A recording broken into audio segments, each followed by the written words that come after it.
Hello everyone. Class 10th विषय हिंदी पाठ संख्या सेकंड तुलसीदास। बेटा तुलसीदास चैप्टर कंप्लीट हो गया। ठीक है, इसकी 6 वीडियो बनी क्योंकि इसके 6 पद थे। मैंने पर डे एक एक पद की व्याख्या आपको अच्छे से समझाई है, तो क्वेश्चन आंसर भी आपको क्लियर हो जाने चाहिए जब इतने डिटेल में आपको व्याख्या समझा दी गई है। लेकिन फिर भी मैं आपको आंसर्स एक्सप्लेन कर रही हूँ। ठीक है बेटा, इसके क्वेश्चन नंबर फर्स्ट है, परशुराम के क्रोध करने पर लक्ष्मण ने धनुष के टूट जाने के लिए कौन कौन से तर्क दिए। देखिए, जब शिव धनुष टूटा, परशुराम जी बहुत अधिक क्रोधित हुए, तो लक्ष्मण ने क्या तर्क दिए शिव धनुष के टूटने के। लक्ष्मण ने कहा कि यह धनुष तो बहुत पुराना था, वह तो राम के छूते ही टूट गया, जिसमें राम का तनिक भी दोष नहीं है। वैसे भी एक पुराने और अनुपयोगी धनुष को तोड़ने से हमें क्या लाभ हो सकता है और आपको क्या हानि। राम ने तो धनुष को नया जानकर सिर्फ परखा था, उनका धनुष तोड़ने का कोई विचार नहीं था। ठीक है, और लक्ष्मण ने क्या कहा कि बचपन में तो हमने ऐसे बहुत से धनुष तोड़े थे। ठीक है, तब तो तुमने कोई क्रोध नहीं किया, लेकिन इस धनुष पर ऐसी कैसी ममता थी कि आपको इतना गुस्सा आ रहा है। ठीक है, परशुराम के क्रोध करने पर राम और लक्ष्मण की जो प्रतिक्रिया हुई, उसके आधार पर दोनों के स्वभाव की विशेषताएं लिखिए। जैसा कि बेटा आपको मैंने शुरू में भी बताया था, राम का जो स्वभाव था वो बहुत ही शांत स्वभाव था। ठीक है, मृदुभाषी थे। और लक्ष्मण का जो स्वभाव था वो बहुत ही कटु स्वभाव था, क्रोधी स्वभाव वाले थे। देखिए, पहले राम के स्वभाव के बारे में। राम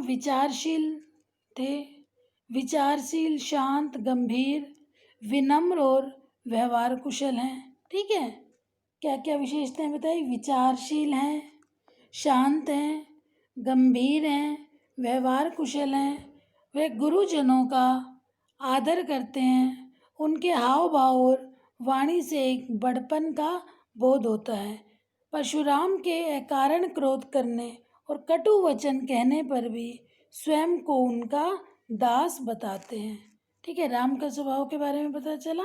राम का जो स्वभाव है, विचारशील, शांत, गंभीर, व्यवहार कुशल, गुरुओं का आदर सम्मान करने वाला। परशुराम के कारण क्रोध करने और कटु वचन कहने पर भी वह उन्हें अपना दास बताते हैं। और लक्ष्मण का स्वभाव राम के ठीक विपरीत, राम के बिल्कुल अपोजिट, वह परशुराम के शब्द सुनकर भड़क उठते हैं। उनमें राम जैसी सहनशीलता और गंभीरता नहीं है।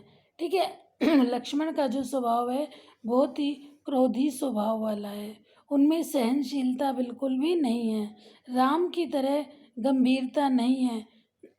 वह व्यंग करने में कुशल हैं, उनके स्वभाव में जैसे को तैसा की भावना है, उनकी वाचालता और आक्रामकता मर्यादा की सीमाएं तोड़ती प्रतीत होती है। ठीक है, दोनों के स्वभाव में बिल्कुल ही अंतर है, राम और लक्ष्मण के। लक्ष्मण और क्वेश्चन नंबर थर्ड है, लक्ष्मण और परशुराम के संवाद का जो अंश आपको सबसे अच्छा लगा उसे अपने शब्दों में लिखिए। तो बेटा इसमें आप लक्ष्मण और परशुराम का जो भी आपस में वार्तालाप हुई है, ठीक है, उसके आप स्वयं इस क्वेश्चन को करेंगे कि आपको कौन सा अंश ज़्यादा अच्छा लगा।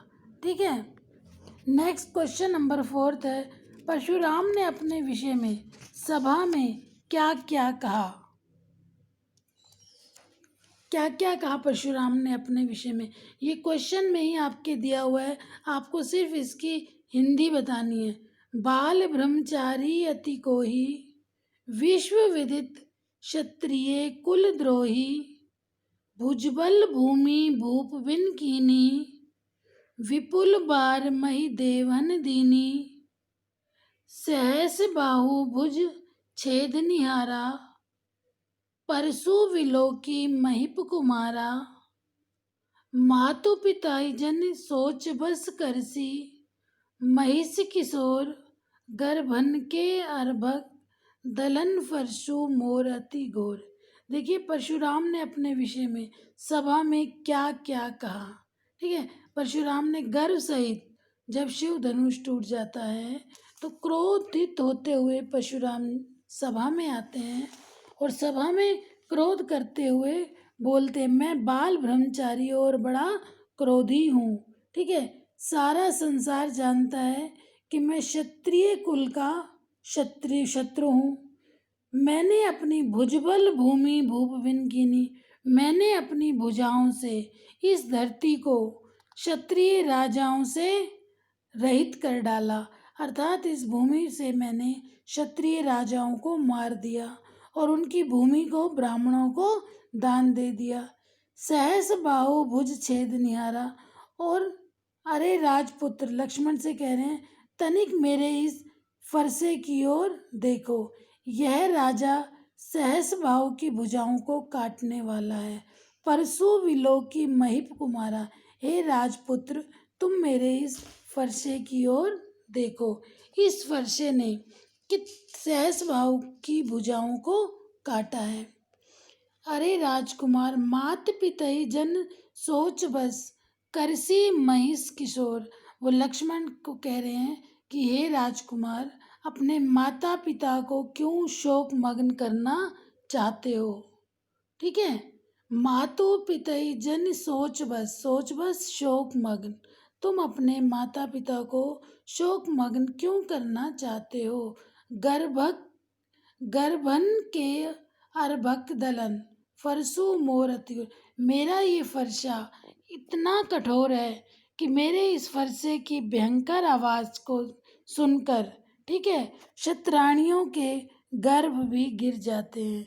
तो ये देखो स्वयं की ही तारीफ कौन कर रहा है, परशुराम भरी सभा में अपनी वीरता का बखान कर रहे हैं। जब लक्ष्मण उन्हें क्रोध को बढ़ा रहे थे तो वो अपने विषय में बता रहे हैं। लक्ष्मण ने वीर योद्धा की क्या विशेषता बताई। लक्ष्मण ने क्या कहा था, लक्ष्मण ने बताया कि वीर योद्धा जो होता है वो युद्ध भूमि में अपनी वीरता का प्रदर्शन करता है, शत्रु को सामने देखकर अपनी वीरता का, अपने बल का प्रदर्शन करता है, ना कि शत्रु को सामने देखकर अपने बल पौरुष की डींग नहीं हाँकते। वीर पुरुष में पराक्रम के साथ साथ सहनशीलता भी होनी चाहिए। उसे अपने पौरुष का अहंकार नहीं होना चाहिए। युद्ध भूमि में शत्रु को सामने पाकर अपनी वीरता की प्रशंसा करने वाला तो कायर होता है। ठीक है, लक्ष्मण ने वीर योद्धा की क्या विशेषताएं बताई कि वीर योद्धा जो होता है उसे युद्ध भूमि में अपनी वीरता की डींग नहीं हाँकनी चाहिए, बल्कि शत्रु को सामने देखकर उसका सामना करना चाहिए, उससे युद्ध करना चाहिए, ना कि उसे अपने पौरुष के बारे में, अपनी वीरता की प्रशंसा करनी चाहिए। ऐसा नहीं करना चाहिए, ये वीर योद्धा की विशेषताएं नहीं है। ठीक है, नेक्स्ट है क्वेश्चन नंबर 6। साहस और शक्ति के साथ विनम्रता हो तो बेहतर है। इस कथन पर अपने विचार लिखिए। बेटा अक्सर ये क्वेश्चन एग्जाम में आता है, साहस और शक्ति के साथ विनम्रता हो तो बेहतर है। इस कथन पर अपने विचार लिखिए।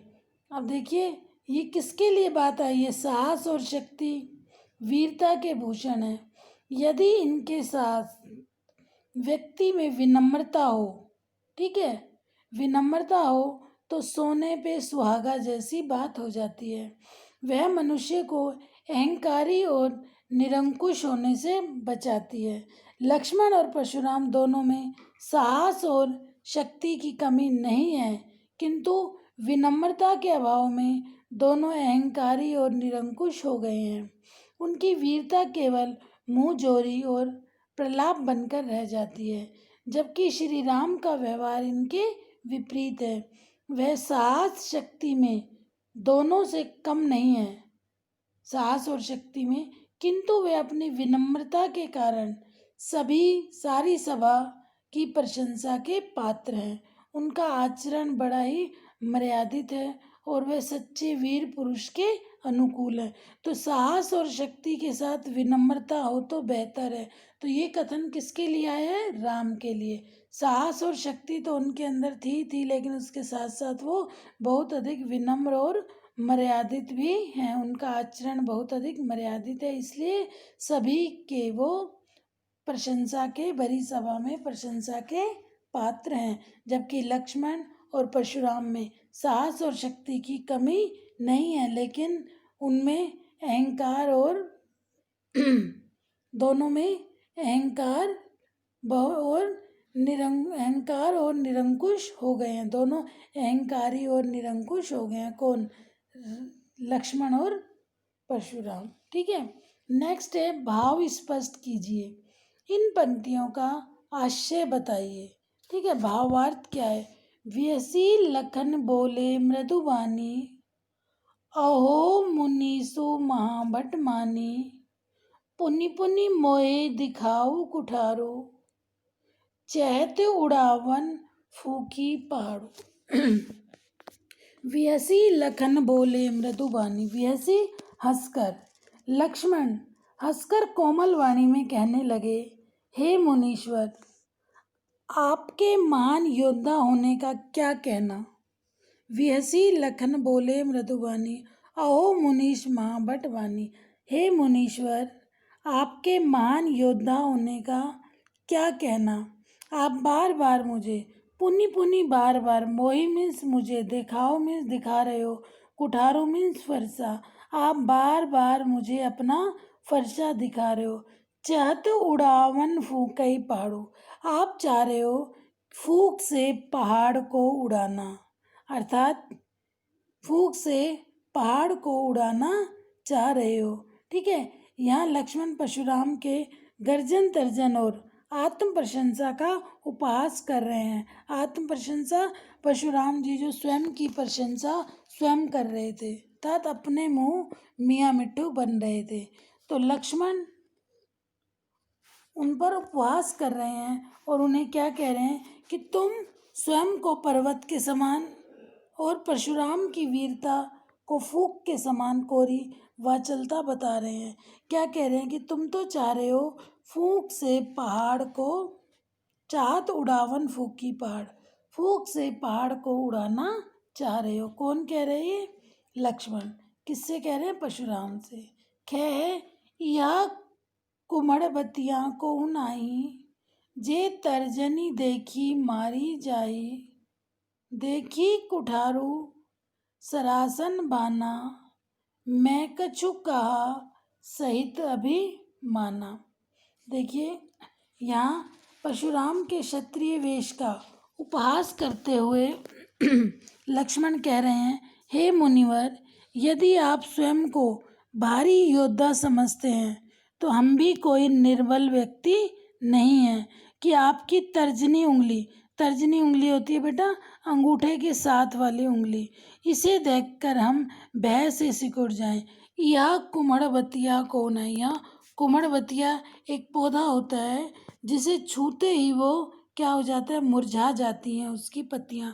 तो लक्ष्मण कह रहे हैं कि यह कुमड़बतिया कौन आई, यहाँ कोई भी कुमड़बतिया, कुमड़े के छुई मुई के उस पौधे के समान यहाँ कोई भी नहीं है जो तुम्हारी तर्जनी देख मरी जाए, जो मात्र तुम्हारी उंगली के तर्जनी के इशारे से मर जाए।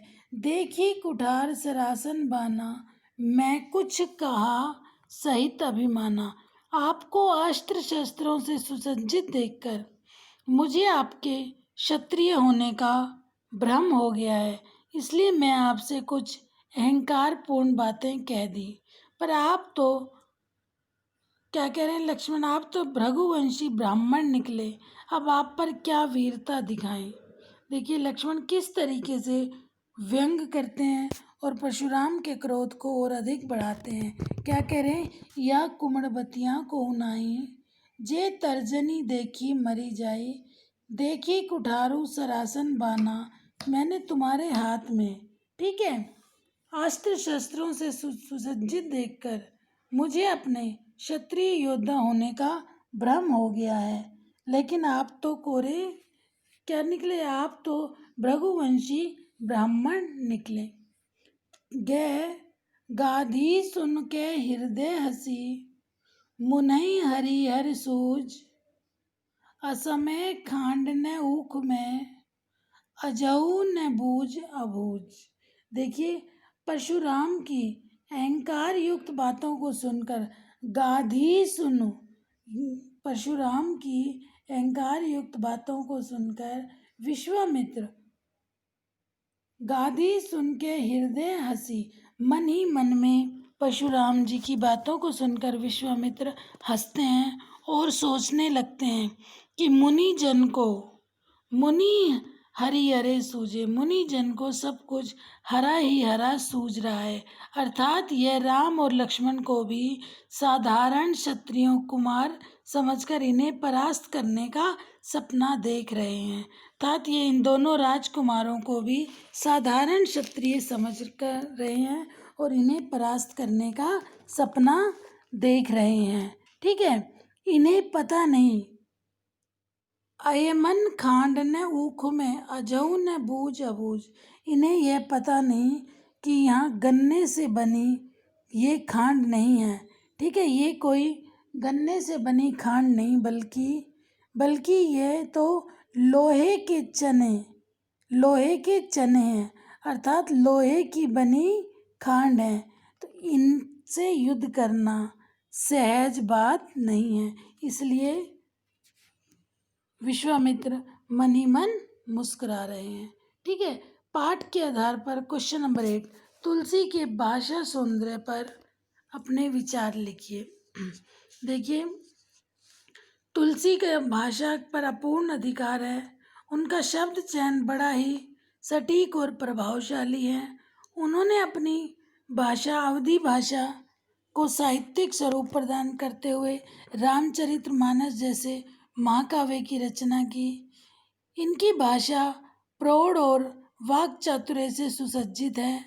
इन्होंने दोहे और चौपाई छंदों में भाषा को सजाकर, दोहा चौपाई छंदों से सजाकर भाषा को लोकप्रिय बनाया। तुलसी शब्दों की यथावत प्रयोग करने के साथ उन्हें तद्भव रूप भी प्रदान किया। मुहावरे लोकोक्तियों के साथ साथ अलंकारों का भी सहज प्रयोग मिलता है। मुहावरे लोकोक्तियों के साथ साथ अलंकारों का भी प्रयोग मिलता है। नेक्स्ट क्वेश्चन नंबर 9, इस पूरे प्रसंग में व्यंग का अनूठा सौंदर्य है, उदाहरण के साथ स्पष्ट कीजिए। देखिए, ये तो शुरू से एंड तक पता है कि जब जब लक्ष्मण और परशुराम के बीच जब संवाद हो रहा है तो पूरा संवाद व्यंग पर ही आधारित है। ठीक है, लक्ष्मण परशुराम संवाद व्यंग का अनूठा सौंदर्य है। शिव धनुष भंग होने पर परशुराम अत्यंत क्रोधित होते हैं। वह घोषणा करते हैं कि धनुष भंग करने वाला सामने आ जाए, नहीं तो मैं इस पूरी सभा में सभी राजाओं को मार दूंगा। परशुराम अपनी वीरता का बखान करते हैं तथा स्वयं को क्षत्रिय द्रोही बताते हैं। अपने फरसे को दिखाकर लक्ष्मण को बार बार डरा रहे हैं। परशुराम के बड़बोलेपन, आत्म प्रशंसा और क्रोध का उत्तर लक्ष्मण ने अपने पहने व्यंग्यपूर्ण वचनों से दिया। ठीक है, दिया। लक्ष्मण के वाक्पटुता, हाजिर जवाबी आदि के कारण उनके व्यंग अत्यंत सुंदर व प्रभावशाली बन गए हैं। ठीक है, अब ये कुछ पॉइंट्स आप उसे पंक्तियों में से छांट के लिखना, जैसे बहु धनुई तोरी लरिकाई, सुनऊ देव सब धनुष समाना। ठीक है, लक्ष्मण ने जो जो बातें कही उनमें 5-7 पंक्तियां आप इसमें लिख देना। पुनि पुनि मोही देखाऊ कुठारा, चाहत उड़ावन फूकी पहाड़ा। ठीक है, इस तरीके से इस आंसर को आप थोड़ा स्वयं करेंगे। ओके, ये मैंने इस बुक के जो भी क्वेश्चंस थे ये आपको करा दिए, तो आपको सारे आंसर समझ आ गए होंगे अच्छे से। ठीक है, कोई भी डाउट हो बेटा अपने डाउट ज़रूर क्लियर करना, और जो भी वर्क जिस दिन कराया जाता है उसी दिन अपना वर्क कंप्लीट करो। पर डे की वीडियो को अच्छे से सुना करो, समझा करो और अपने डाउट्स को क्लियर किया करो। ठीक है बेटा। अब कुछ एक्स्ट्रा क्वेश्चंस हैं वो मैं आपको फिर नेक्स्ट डे करा दूँगी। ठीक है, आगे इसके एक्स्ट्रा क्वेश्चंस करा दूँगी और इसकी PDF आपको मैं सेंड कर दूँगी। ठीक है बेटा। Okay, thank you.